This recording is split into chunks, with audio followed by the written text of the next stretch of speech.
Meu nome é Aurora, e durante 15 anos usei o sobrenome Monteiro como se fosse uma segunda pele.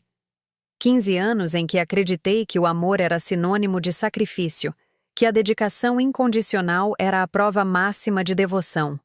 Como estava? Enganada. Hoje, enquanto escrevo estas palavras, sinto o peso daqueles anos como se fossem séculos. Cada lembrança traz consigo uma lição que custou caro demais para aprender. Mas deixe-me contar desde o início, desde aquele fatídico dia que mudou tudo. Era nosso 15º aniversário de casamento. 15 anos, 3 vezes 5, um número que deveria simbolizar solidez, maturidade, conquistas compartilhadas. Passei a manhã inteira preparando cada detalhe.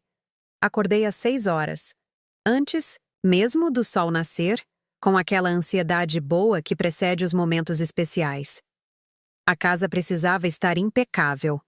Não porque Ricardo exigisse, embora ele sempre tivesse algum comentário sarcástico sobre qualquer coisa fora do lugar, mas porque eu queria que tudo fosse perfeito. Limpei cada canto, poli cada superfície até brilhar. Arrumei flores frescas em todos os cômodos, lírios brancos na sala, suas favoritos. Rosas vermelhas no quarto, simbolizando nosso amor. Que ironia! O menu do jantar foi planejado com semanas de antecedência. Filé ao molho de vinho tinto com cogumelos Paris, aquele prato que ele sempre pedia em restaurantes caros, mas que eu havia aperfeiçoado em casa. Risoto de aspargos frescos, feito com o caldo que deixei apurando desde a noite anterior. Sobremesa?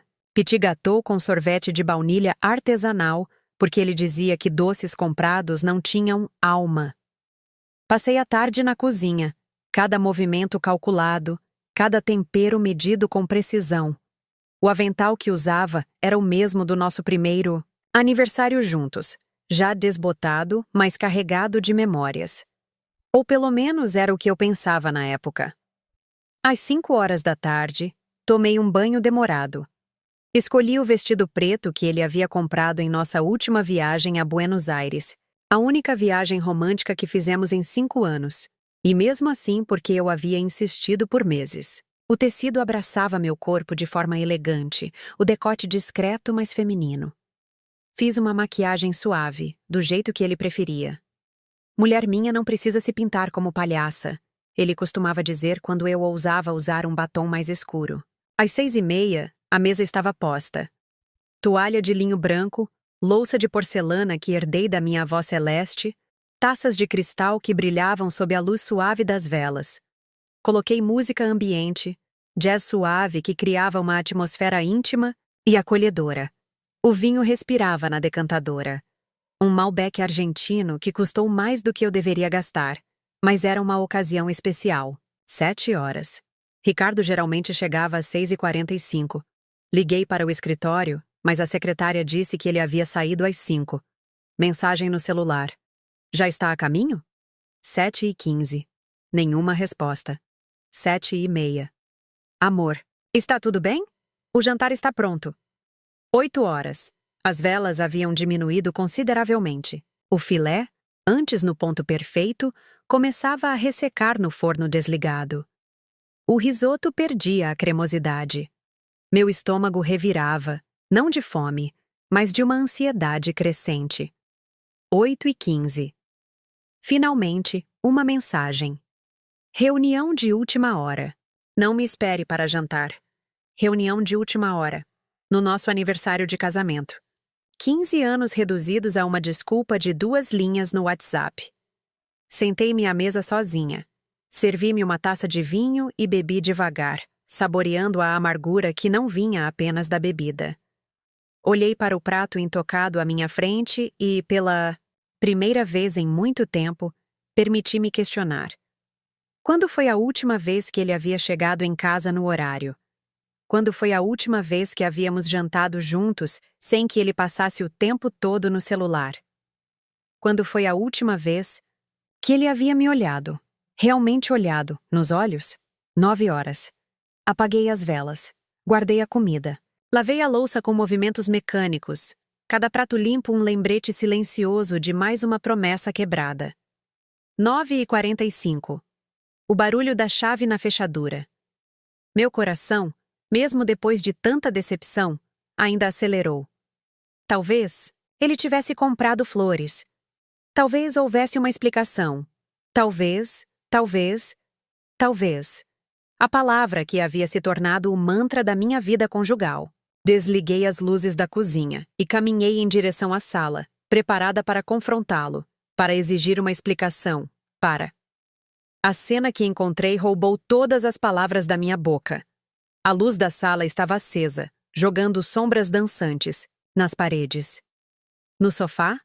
Nosso sofá, onde assistíamos filmes nas noites de domingo, onde nossos filhos faziam o dever de casa, onde tantas vezes adormeci esperando ele chegar, Ricardo estava com outra mulher. Ela era tudo que eu não era. Loira platinada, seios fartos mal contidos em um vestido vermelho vulgar, pernas longas entrelaçadas com as dele. A meia calça estava jogada no chão como um troféu de conquista. A camisa dele, aberta até o terceiro botão, revelava o peito que eu conhecia tão bem, mas que há meses não tocava. Eles riam. Um riso íntimo, cúmplice. O tipo de riso que só se compartilha depois do sexo. O tipo de riso que ele não compartilhava comigo há anos. Fiquei parada na entrada da sala, meu corpo paralisado, mas minha mente trabalhando em velocidade máxima, processando cada detalhe, cada evidência da traição que provavelmente acontecia há muito mais tempo do que eu queria admitir. O perfume dela, doce e enjoativo, dominava o ambiente. Os copos de uísque na mesa de centro, a garrafa pela metade, a calcinha dela pendurada no braço do sofá como uma bandeira de rendição. A minha rendição. Foi ela quem me viu primeiro. Seus olhos azuis maquiados com exagero encontraram os meus.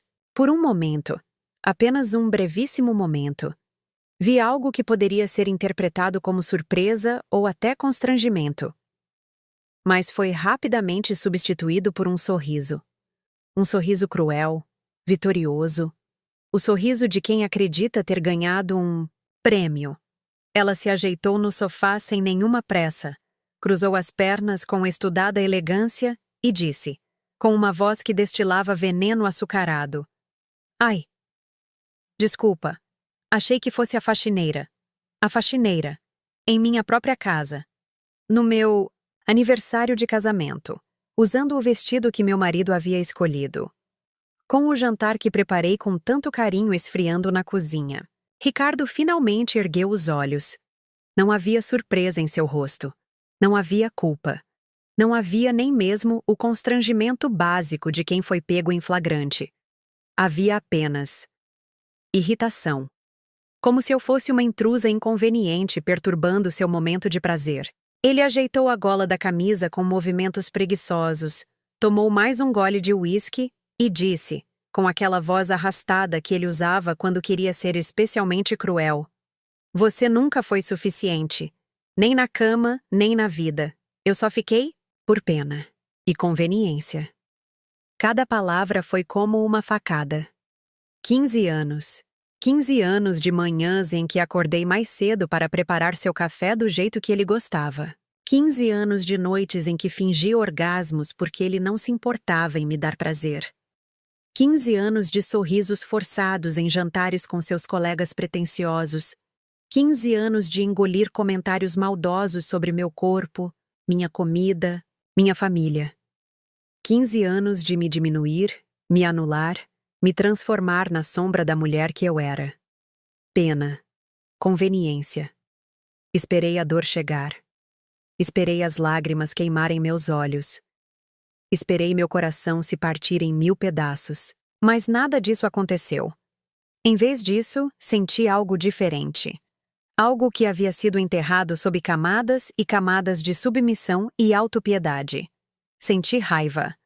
Não a raiva quente e explosiva que nubla o julgamento. Era uma raiva fria, calculada, cirúrgica. Respirei fundo. Uma vez. 2 vezes. E então sorri. Não um sorriso forçado ou nervoso. Um sorriso genuíno, porque naquele momento, vendo os dois ali no sofá como adolescentes pegos pelos pais, eu finalmente entendia. Eu não era a vítima desta história. Eu era a protagonista prestes a virar o jogo. Caminhei calmamente até minha bolsa que havia deixado no aparador da entrada. Meus movimentos eram precisos, controlados. Tirei de dentro dela um envelope preto que havia preparado semanas atrás, quando as suspeitas se tornaram certezas e as certezas se transformaram em planos. Coloquei o envelope sobre a mesa de centro, bem ao lado dos copos de uísque, e disse, com uma voz que não reconheci como minha, firme, fria, poderosa: tudo aqui é meu. A casa, o carro, os móveis, o nome da conta de luz, até o cartão que pagou esse uísque barato que você está tomando. É meu.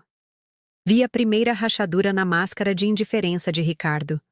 Seus olhos se estreitaram. A mão que segurava o copo tremeu levemente. A loira ao seu lado mudou de posição. Súbito desconforto substituindo a arrogância anterior. Antes de me virar para sair, fixei meus olhos nos dele. Aqueles olhos castanhos que um dia me fizeram suspirar agora me causavam apenas repulsa. E disse a frase que havia ensaiado 1000 vezes em minha mente. Amanhã, quando a campainha tocar, começa o inferno de vocês. Saí sem olhar para trás. Meus saltos ecoavam no piso de mármore. Mármore que minha avó Celeste havia escolhido pessoalmente quando reformou a casa nos anos 80. A casa que ela me deixou em testamento. A casa que Ricardo habitava como se fosse o dono, mas onde ele nunca passou de um inquilino não pagante. Entrei no meu carro. Sim, meu carro, comprado com o dinheiro da venda de joias de família que ele achava que eu havia perdido no bingo, e dirigi pelas ruas desertas da cidade. Não havia lágrimas. Não havia tremores. Havia apenas uma. Clareza cristalina sobre o que precisava ser feito. Parei no primeiro semáforo vermelho e peguei meu celular. A primeira ligação foi para Mariana, minha irmã. Ela atendeu no segundo toque. Sua voz sonolenta, mas imediatamente alerta quando ouviu a minha. Aurora? O que aconteceu? São quase 11 horas da noite. Mari, posso dormir aí hoje? Eu saí de casa. Houve uma pausa.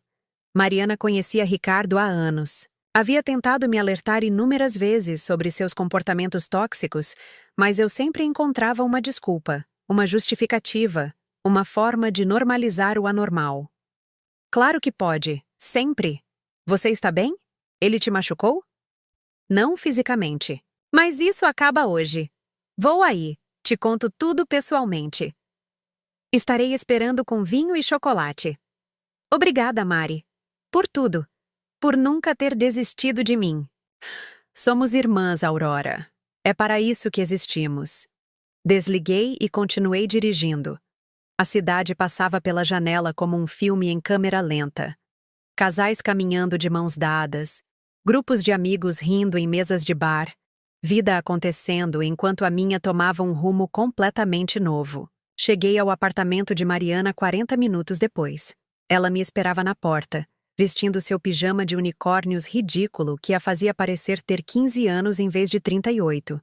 Sem dizer uma palavra, ela me abraçou. E foi ali, nos braços da minha irmã, que permiti que uma única lágrima escorresse. Não por Ricardo. Não pela loira vulgar. Mas por mim mesma, pela mulher que eu havia deixado de ser durante todos aqueles anos. Bem, preparei a cama do quarto de hóspedes.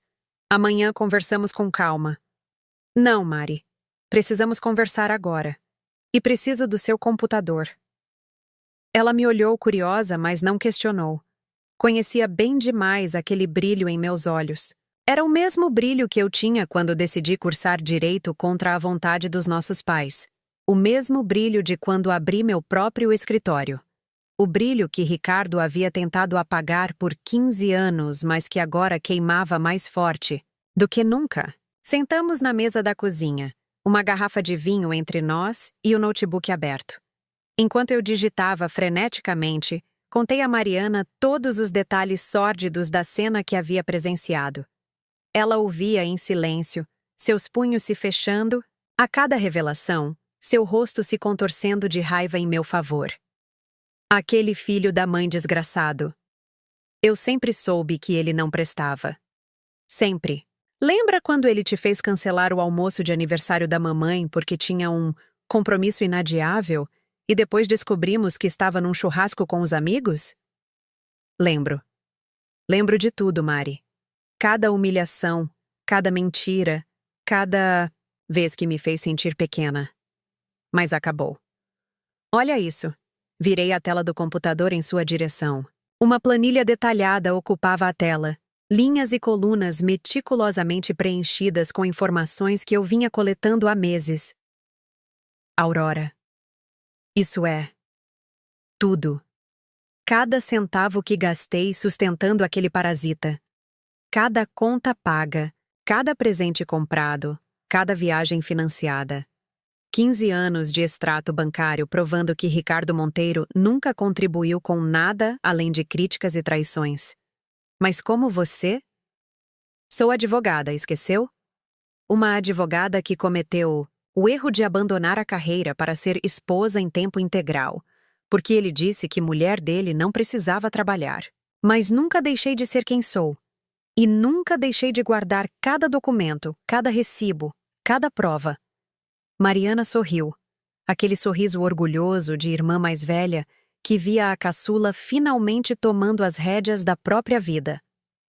O que você vai fazer? Já fiz. Aquele envelope que deixei tinha a notificação de despejo. A casa está no meu nome, herança da vovó Celeste. Ele tem 48 horas para sair. Amanhã de manhã, às 8 horas em ponto, os oficiais de justiça vão bater na porta para garantir que ele entendeu o recado. E se ele não sair? Ele vai sair. Porque às 9 horas a empresa de imóveis vai buscar tudo que está alugado, no meu nome. Às 10, o carro dele será bloqueado porque está no meu CPF. Às 11, ele descobrirá que não tem mais acesso às contas bancárias. E ao meio-dia. Fiz uma pausa dramática, saboreando o momento. Ao meio-dia, ele receberá a notificação de que foi demitido da empresa, minha empresa. Aquela que ele dizia aos amigos que era dele, mas onde ele nunca passou de um funcionário fantasma que recebia salário sem trabalhar. Mariana arregalou os olhos. Você é dona da Monteiro em Associados? Aurora Celeste Cavalcante é dona da Monteiro em Associados. Ricardo Monteiro nunca teve nada além do sobrenome conveniente. Eu mantive 51% das ações em meu nome de solteira. Foi a única coisa inteligente que fiz em 15 anos de casamento. Meu Deus, Aurora, você é diabólica. Estou tão orgulhosa. Rimos juntas, um riso libertador que ecoou pela cozinha. Bebemos vinho e continuei explicando cada detalhe do meu plano. Como havia consultado discretamente 3 advogados diferentes para garantir que tudo estava legalmente perfeito. Como havia documentado cada infidelidade, cada gasto, cada mentira. Como havia esperado pacientemente o momento certo para agir. Mas por que esperou tanto tempo? Mariana perguntou segurando minha mão. Porque eu precisava ter certeza. Certeza de que não havia mais amor, nem mesmo resquícios dele. Certeza de que eu conseguiria ir até o fim sem fraquejar. Certeza de que estava fazendo isso por mim, não por vingança, mas por justiça. E hoje, vendo os dois naquele sofá, ouvindo aquelas palavras horríveis, eu tive a certeza final. Não sinto mais nada por ele além de nojo. Passamos o resto da noite planejando os próximos passos. Mariana, que trabalhava com marketing digital, se ofereceu para cuidar da minha imagem online durante o que certamente seria um processo turbulento. Fizemos listas, checamos documentos e, quando o sol começou a nascer, estávamos exaustas, mas determinadas. Você devia dormir um pouco, Mariana sugeriu. Amanhã vai ser um dia longo. Hoje você quer dizer. E não vou dormir. Vou tomar um banho, colocar meu melhor terno e estar na porta da minha casa às 8 horas em ponto para ver o show começar. E foi exatamente isso que fiz. Às 7:30 da manhã, estacionei do outro lado da rua da minha casa. Usava meu terno Chanel preto, aquele que havia comprado para comemorar minha primeira grande vitória no tribunal, anos antes de conhecer Ricardo. Maquiagem impecável, cabelo preso num coque elegante, óculos de sol para esconder qualquer traço de cansaço. Às 7h55, um carro preto parou em frente à casa. 2 oficiais de justiça desceram, pastas em mãos, expressões profissionais. Às 8h em ponto, a campainha tocou. Pude ver da rua o momento em que Ricardo abriu a porta. Estava descalço, vestindo apenas uma bermuda surrada, cabelo desgrenhado, olhos inchados de ressaca. A loira apareceu atrás dele, enrolada num lençol. Meu lençol de algodão egípcio de 600 fios. Não pude ouvir a conversa, mas vi o momento exato em que Ricardo recebeu os papéis. Vi seu rosto passar de confusão para incredulidade, depois para a raiva. Ele gesticulava freneticamente, apontava para dentro da casa, para si mesmo, para os oficiais. Mas a lei é clara e fria como o aço. E estava do meu lado. 9h. O caminhão da empresa de móveis chegou. Ricardo, agora vestido às pressas, com a mesma roupa da noite anterior, correu para a calçada. "Que porra é essa?" gritou para os entregadores. "Ordem de recolhimento, senhor. Todos os móveis alugados em nome de Aurora Celeste Cavalcante devem ser devolvidos imediatamente." "Mas eu moro aqui! Vocês não podem fazer isso." "Podemos e vamos, senhor. É melhor o senhor se afastar e nos deixar trabalhar." Vi quando eles começaram a retirar o sofá. Aquele sofá onde ele havia me traído. Depois, foi a mesa de jantar, as cadeiras, a estante, a cama. Peça por peça. A casa foi sendo esvaziada enquanto Ricardo ficava cada vez mais desesperado. A loira saiu por volta das 9h30, arrastando uma mala pequena. O salto alto quebrando na pressa de descer os degraus da entrada. Ela passou direto. Por Ricardo, sem dizer uma palavra, chamou um Uber e desapareceu. Ele nem pareceu notar sua partida, ocupado demais discutindo ao telefone. 10h. Ricardo correu para o carro, o sedã importado que ele adorava exibir para os amigos. A chave não funcionou. Ele tentou novamente. E novamente. Chutou o pneu, socou o capô, gritou palavrões que escandalizaram a vizinha idosa que passeava com seu poodle. Meu telefone tocou. Era o gerente do banco. "Senhora Cavalcante, confirmando a alteração na conta conjunta. O senhor Ricardo Monteiro não tem mais acesso aos fundos, conforme solicitado."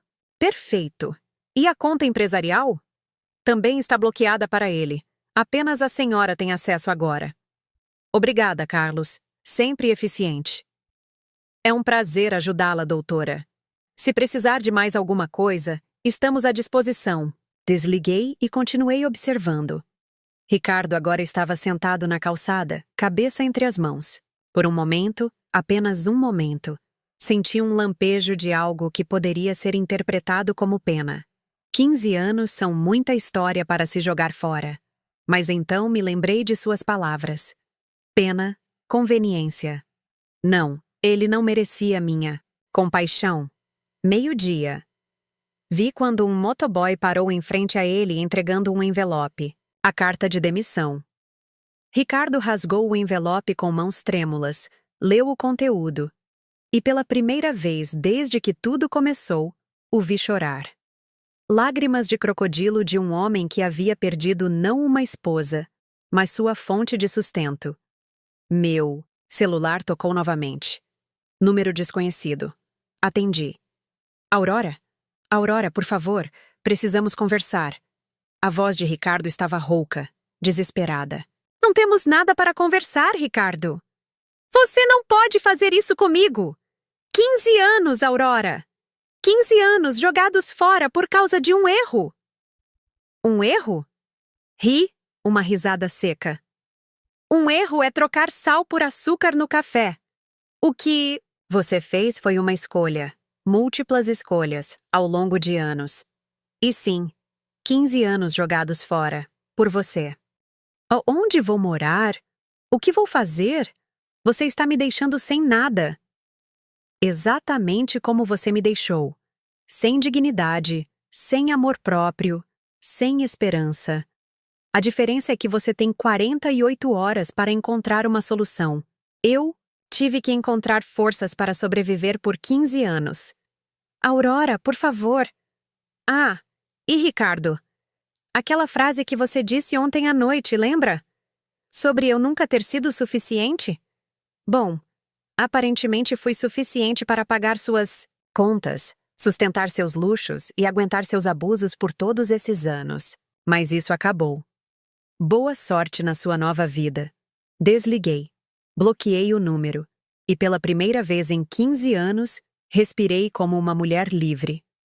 Voltei para o apartamento de Mariana, onde passei o resto da semana. Ricardo tentou me contatar de todas as formas possíveis. Ligações de números diferentes, mensagens através de amigos em comum, até uma tentativa patética de enviar flores para meu escritório. Flores que doei imediatamente para o hospital mais próximo. No terceiro dia, recebi uma ligação de Beatriz, uma amiga em comum que sempre manteve certa neutralidade em relação ao nosso casamento. Ah, Aurora, querida, como você está? Melhor do que em muitos anos, Bia. Por quê? Bom, é que Ricardo está hospedado aqui em casa e ele pediu para você interceder por ele. Completei. Ele está destruído, Aurora. Não come, não dorme, chora o tempo todo. Diz que cometeu o maior erro da vida dele. O maior erro da vida dele foi achar que eu seria eternamente sua capacho, Bia. E quanto a estar destruído, bem, é assim que eu me senti por 15 anos. Ele vai sobreviver. Mas vocês não poderiam ao menos conversar? Tentar uma terapia de casal? Gargalhei. Uma gargalhada verdadeira que deve ter assustado Beatriz do outro lado da linha. Terapia de casal? Bia, querida, você faria terapia de casal com alguém que te traiu na sua própria casa, no seu aniversário de casamento, e ainda disse que só ficou com você por pena? Silêncio. Ele fez isso? Entre outras coisas. Então não. Não haverá conversa. Não haverá terapia. Não haverá segunda chance. Haverá apenas divórcio. E se você quiser continuar sendo minha amiga, sugiro que não tente mais essa mediação. Desculpa, Aurora. Eu não sabia dos detalhes. Ele só disse que vocês tinham brigado e... Típico. Sempre minimizando. Sempre se fazendo de vítima. Cuida da tua vida, Bia. E se eu fosse você, contaria os talheres depois que ele sair da sua casa. Uma semana depois, voltei para minha casa. A casa da minha avó. A casa onde cresci. Onde aprendi a andar. Onde tive meu primeiro beijo.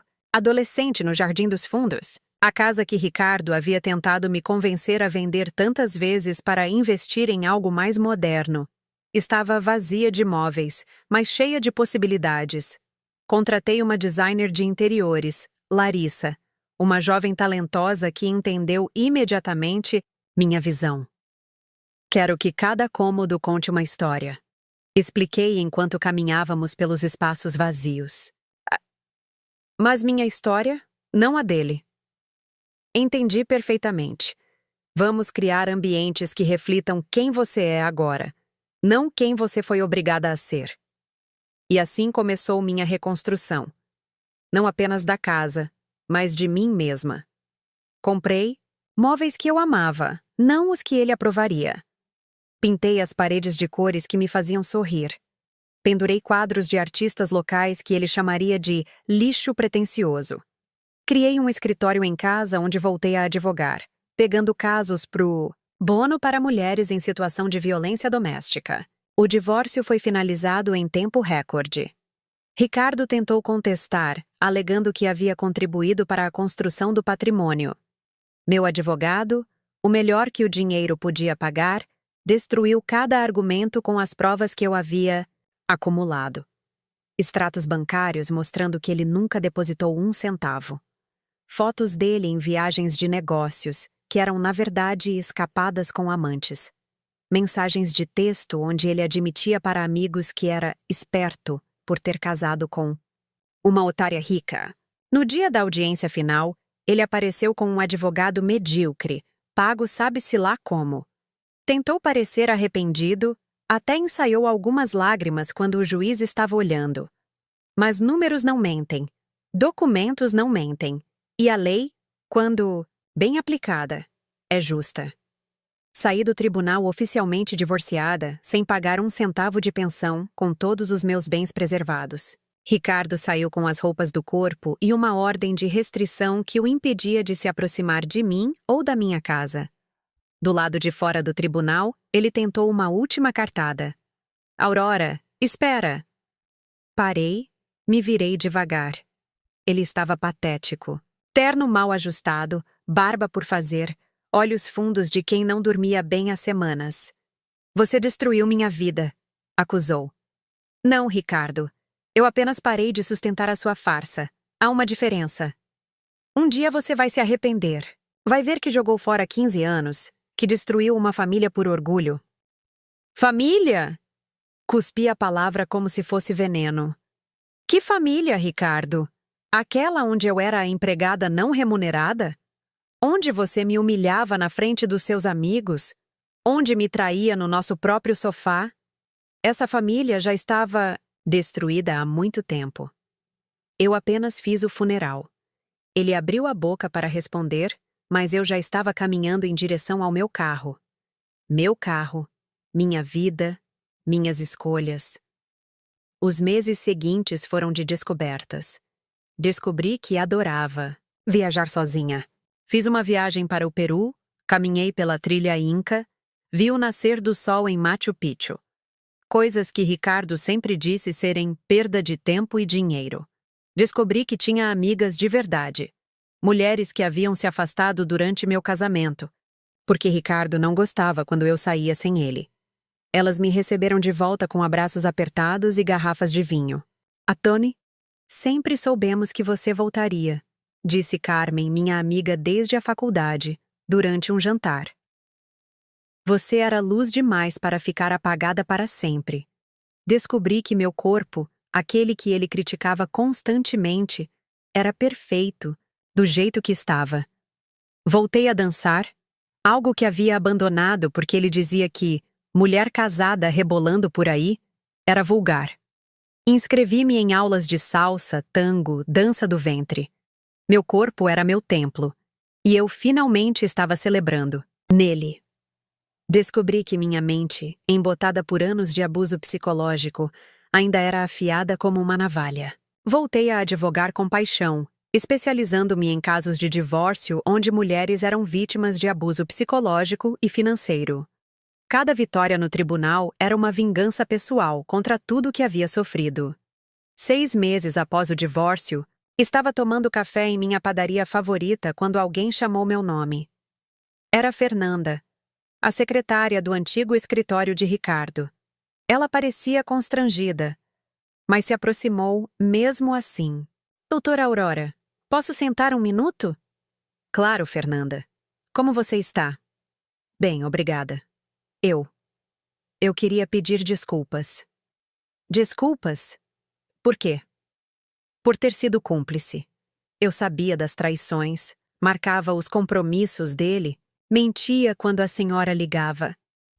Achava que estava apenas fazendo o meu trabalho, mas, depois de tudo o que aconteceu, percebi que fui parte do problema. Olhei para aquela mulher jovem, provavelmente pressionada e manipulada como eu havia sido, e senti compaixão.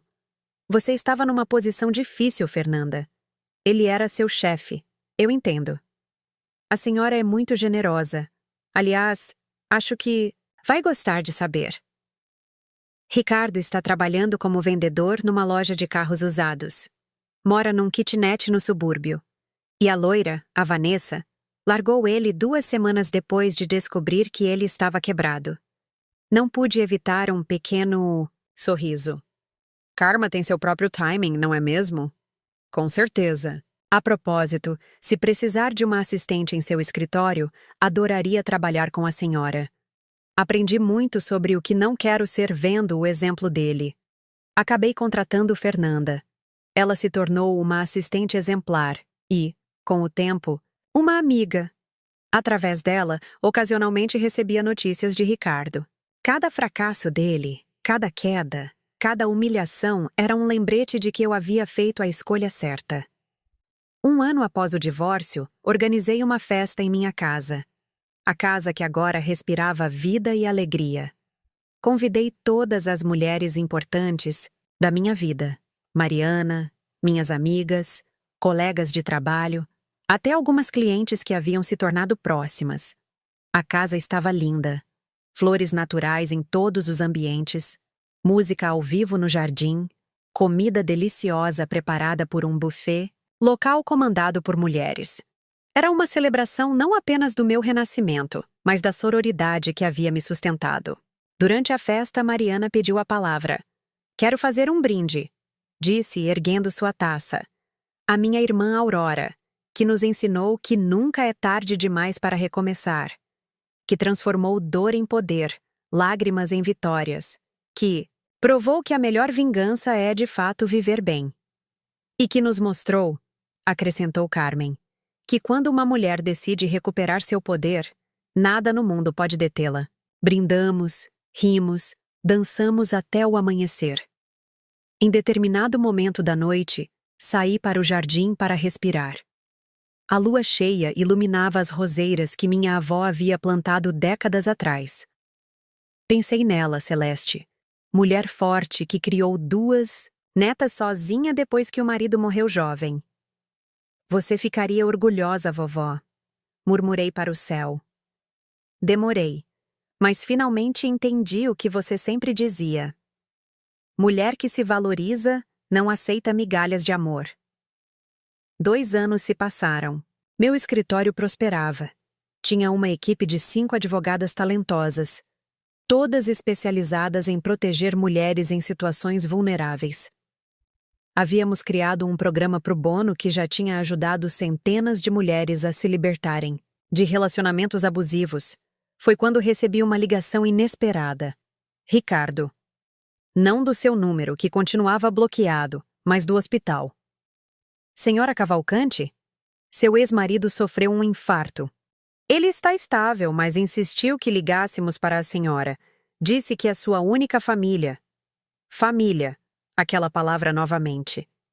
Ele tem pais vivos, irmãos. Não sou sua família há 2 anos.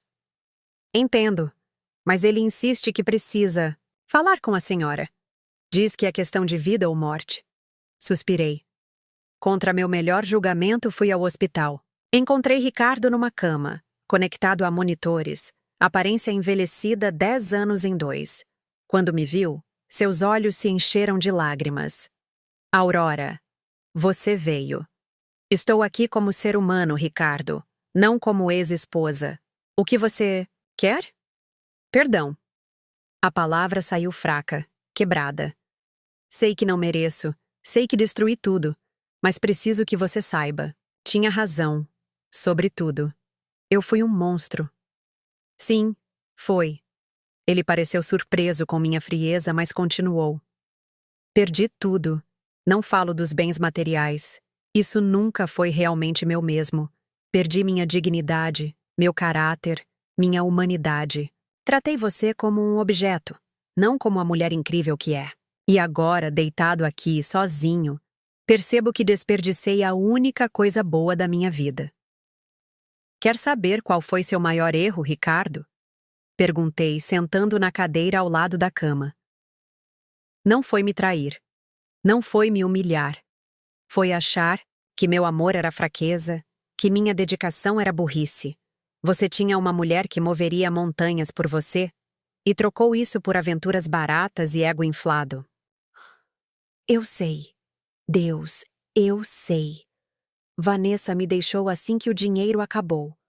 Os amigos sumiram quando não podia mais pagar as contas do bar. Até minha família se afastou quando perceberam que não tinha mais como ajudá-los financeiramente. Só. Então entendi o que você valia. Não, Ricardo. Você entendeu o que eu valia para você. Como suporte, como banco, como capacho. Ainda não entende meu valor real. Mulheres como eu não são valiosas pelo que podemos fazer pelos outros, mas por quem somos. E eu sou a Aurora Celeste Cavalcante, advogada, sobrevivente, mulher livre. Não sou mais a sombra apagada que você deixou para trás. Ele chorou. Lágrimas verdadeiras desta vez, não manipulação.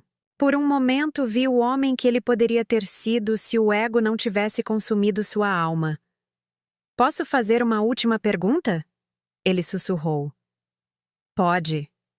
Você é feliz? Sorri. Um sorriso verdadeiro, radiante, cheio de uma alegria que ele nunca havia visto durante nosso casamento. Sou.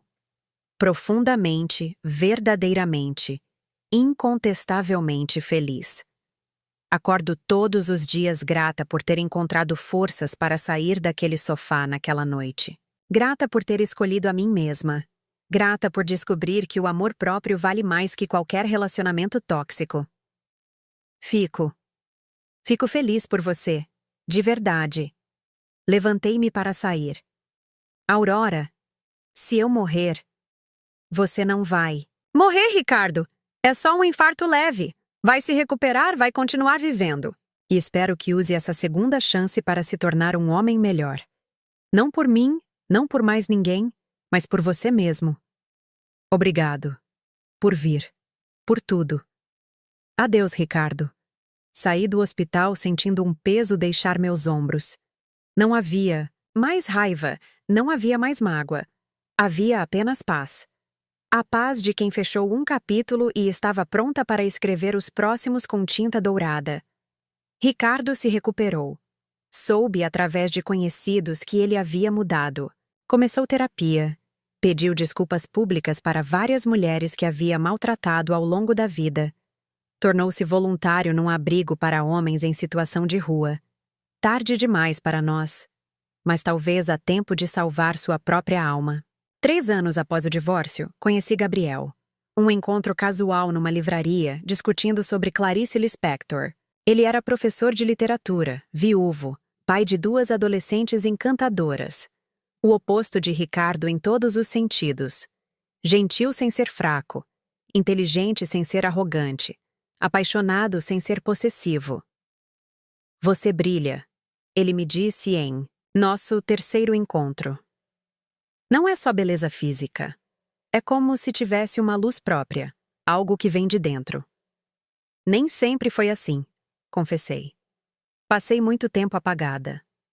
Mas não está mais. E isso é o que importa. Começamos, devagar. Eu havia aprendido a valorizar minha independência demais para mergulhar de cabeça em outro relacionamento. Gabriel entendeu. Respeitou meu tempo, meu espaço, minhas cicatrizes. Quando finalmente fizemos amor, 6 meses depois de nos conhecermos, foi uma revelação. Descobri que sexo podia ser sobre conexão, não performance.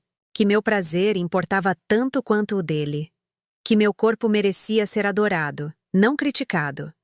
As filhas dele, Sofia e Helena, me aceitaram com o cuidado cauteloso de quem já havia perdido uma mãe. Não tentei substituí-la. Em vez disso, tornei-me uma amiga, uma confidente, alguém que as ensinava que mulheres fortes apoiam umas às outras. Casei-me novamente 5 anos após o divórcio. Uma cerimônia pequena no jardim da casa da minha avó, apenas família e amigos íntimos. Mariana foi minha madrinha, chorando e sorrindo ao mesmo tempo. Esse sim te merece, sussurrou enquanto me ajudava com o véu. Não é sobre merecer, Mari. É sobre escolher todos os dias estar com alguém que te faz querer ser melhor, não menor. Gabriel e eu construímos uma vida baseada em respeito mútuo, admiração genuína e amor maduro. Ele apoiou minha carreira, celebrou minhas vitórias, segurou minha mão nas derrotas. Nunca competiu comigo, nunca tentou me diminuir para se sentir maior. As meninas cresceram, foram para a faculdade, construíram suas próprias vidas. Em cada conquista delas, eu via o reflexo do que poderia ter sido se tivesse tido filhos com Ricardo. Gratas por ter esperado, por ter encontrado um exemplo melhor de relacionamento para mostrar a elas. 10 anos após aquela fatídica noite de aniversário, recebi uma carta. Letra de Ricardo. Envelope simples, sem remetente. Hesitei antes de abrir. mas a curiosidade venceu. Aurora, sei que não tenho o direito de ocupar nem um minuto do seu tempo, mas precisava escrever esta carta, nem que seja apenas para mim mesmo. Hoje faz 10 anos desde a noite em que destruí tudo. 10 anos desde que você me ensinou a lição mais dura e necessária da minha vida. 10 anos desde que parei de ser um parasita e comecei a tentar ser um homem.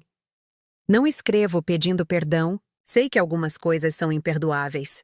Não escrevo esperando resposta, sei que não a mereço. Escrevo porque preciso que saiba, você me salvou. Não da forma romântica e tóxica que os filmes mostram, mas me salvou de mim mesmo. Quando você saiu daquela casa naquela noite, deixando apenas suas consequências para trás, me forçou a encarar o vazio que eu era. Sem seu suporte, sem sua bondade para explorar, sem sua força para sugar, eu era nada. E do nada, tive que me reconstruir. Hoje trabalho honestamente. Pago minhas contas. Trato as pessoas com respeito. Faço terapia 2 vezes por semana. Tento, todos os dias, ser o homem que você merecia ter ao seu lado, mesmo sabendo que esse direito eu perdi para sempre. Soube que se casou novamente. Que é feliz. Que continua brilhando, agora ainda mais forte. Fico genuinamente feliz por isso. O mundo precisa da sua luz, Aurora. Obrigado por não ter deixado que eu a apagasse completamente. Sei que bloqueou todos os meus contatos e respeitarei isso sempre. Esta é minha primeira e última tentativa de comunicação em 10 anos. Só precisava que soubesse. Você venceu. Não apenas me venceu. Isso seria pequeno demais para o que conquistou. Você venceu a vida e inspirou pelo menos uma pessoa a tentar fazer o mesmo. Com respeito e remorso eternos, Ricardo. Li a carta 3 vezes. Depois, calmamente, rasguei em pedaços pequenos e joguei no lixo. Não havia raiva no gesto, apenas finalização. Ricardo era passado. Eu era presente e futuro. Naquela noite, deitada ao lado de Gabriel, contei sobre a carta. Ele me ouviu em silêncio, acariciando meu cabelo. Como se sente? Perguntou quando terminei.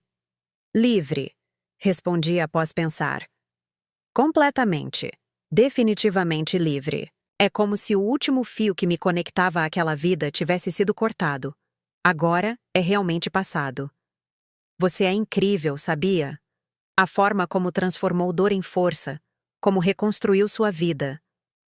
Todos somos capazes disso, amor. Às vezes só precisamos de um empurrão.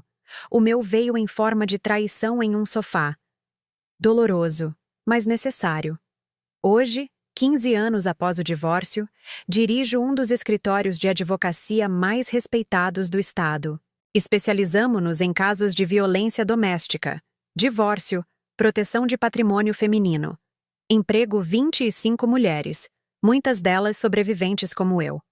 Criei uma fundação em nome da minha avó Celeste que oferece suporte legal, gratuito para mulheres em situação de vulnerabilidade. Já ajudamos mais de 1.000 mulheres a recomeçarem suas vidas. Cada vitória delas é uma vitória minha. Mariana se tornou minha sócia no lado administrativo do negócio.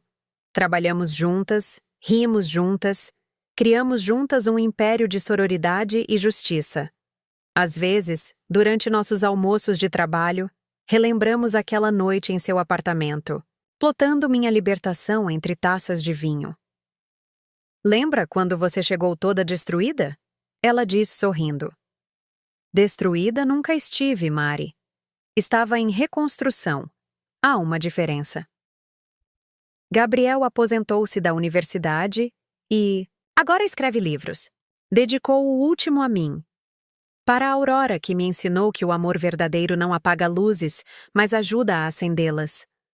Choramos juntos no lançamento. As meninas, agora mulheres feitas, me chamam de mãe. Não substituí a mãe biológica delas, mas ganhei um lugar próprio em seus corações. Sofia se tornou psicóloga, especializada em terapia familiar. Helena seguiu meus passos no direito. Ambas são feministas ferrenhas, criadas para nunca aceitarem menos do que merecem. Recentemente, numa palestra sobre empoderamento feminino, uma jovem me perguntou: Doutora Aurora, qual conselho daria para mulheres presas em relacionamentos tóxicos? Respirei fundo antes de responder. Primeiro, saibam que vocês não estão sozinhas. Segundo, entendam que amor não é sinônimo de sofrimento. Terceiro, e mais importante, vocês são mais fortes do que imaginam. A força para sair está dentro de vocês. Às vezes só precisa de um momento de clareza para emergir. Para mim, esse momento veio ao ver meu marido com outra em nosso sofá. Para vocês, pode ser diferente. Mas quando vier, não hesitem. Ajam. Sua vida vale mais que qualquer relacionamento. A plateia aplaudiu. Mulheres choraram. Algumas vieram me abraçar depois, sussurrando suas próprias histórias de dor e superação. Cada uma delas me lembrava de mim mesma, em diferentes estágios da jornada. No caminho de volta para casa naquela noite, parei em frente à antiga casa onde vivi com Ricardo. Novos moradores haviam transformado completamente o lugar. O jardim estava diferente, a fachada pintada de outra cor. Era como se aquela fase da minha vida tivesse sido completamente apagada. E estava tudo bem, porque eu não era mais aquela Aurora que preparava jantares ignorados e fingia orgasmos por obrigação. Não era mais a mulher que aceitava migalhas de afeto como se fossem banquetes. Não era mais a esposa que se anulava para fazer um homem medíocre se sentir grandioso. Eu era Aurora Celeste Cavalcante de Souza, advogada, empresária, esposa por escolha, não por dependência, mãe por amor, não por obrigação, mulher por inteiro, não pela metade. E tudo começou naquela noite, quando encontrei meu marido, com a amante no sofá. Ela disse: achei que fosse a faxineira. Ele disse: você nunca foi suficiente. E eu disse: começa o inferno de vocês. Mas o inferno foi só deles. Para mim, começou o paraíso. O paraíso de ser dona da própria vida, autora da própria história, protagonista do próprio destino. 15 anos depois, olhando para trás, só tenho um arrependimento: não ter saído antes. Mas talvez precisasse daquele momento específico, daquela humilhação particular, daquela dor aguda para finalmente despertar. Hoje, quando jovens advogadas me procuram, quando clientes chegam destruídas, quando mulheres me param na rua para agradecer pela inspiração, sempre digo a mesma coisa. Sua vida não acaba quando um relacionamento termina. Ela recomeça. E pode ser muito, muito melhor do que você jamais imaginou. A prova viva disso sou eu, Aurora. Não mais Monteiro. Apenas Aurora. Inteira. Completa. Livre. Feliz. E isso, no final, é a maior vingança de todas. Viver bem, amar de verdade. E nunca, jamais, aceitar ser menos do que suficiente. Porque nós não somos apenas suficientes. Nós somos extraordinárias. E merecemos ser tratadas como tal. Sempre. Gostou do vídeo? Deixe seu like, se inscreva, ative o sininho e compartilhe. Obrigada por fazer parte da nossa comunidade. Até o próximo vídeo.